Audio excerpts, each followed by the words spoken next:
Everyone, আজকে আমি নিয়ে এসেছি অনেক রকম আইটেম। কি আইটেম দিয়ে আজকে আমি মেনু লাঞ্চ করছি তোমাদের সাথে শেয়ার করব।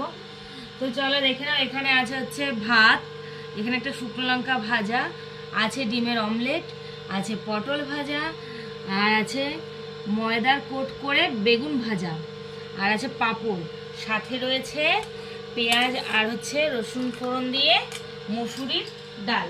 তো আজকে আমি এটা খাবো, আর আমি খেয়ে তোমাদের সাথে বলবো যে কেমন হয়েছে।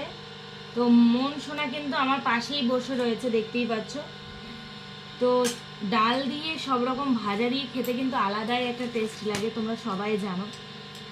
কে কে এই ভাজাগুলোর মধ্যে কোনটা পছন্দ করো আর কোনটা অপছন্দ করো অবশ্যই কমেন্ট করবে। কিন্তু আমার এর সাথে লেবু ভালো লাগে, কিন্তু যেহেতু আজকে ওয়েদারটা ঠান্ডা ঠান্ডা, মানে বৃষ্টি হচ্ছে আমাদের এখানে, তার জন্য কিন্তু আমি লেবুটা নিইনি, স্কিপ করে গেছি। প্রথমে আমি কিন্তু নেবো একটা বেগুন ভাজা দিয়ে, ঠিক আছে, কারণ এই যে ময়দার কোট করে বেগুন ভাজা না ভীষণ ভালো লাগে।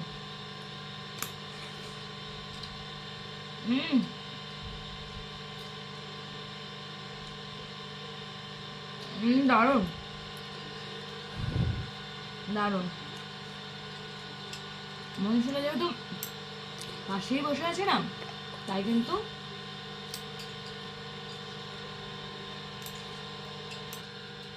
আমার ভিডিও ভালো লাগলে লাইক কমেন্ট শেয়ার, এবং আমার ভিডিও রোজ দেখার জন্য দুপুর 3টের সময় চ্যানেলটাকে সাবস্ক্রাইব করবে।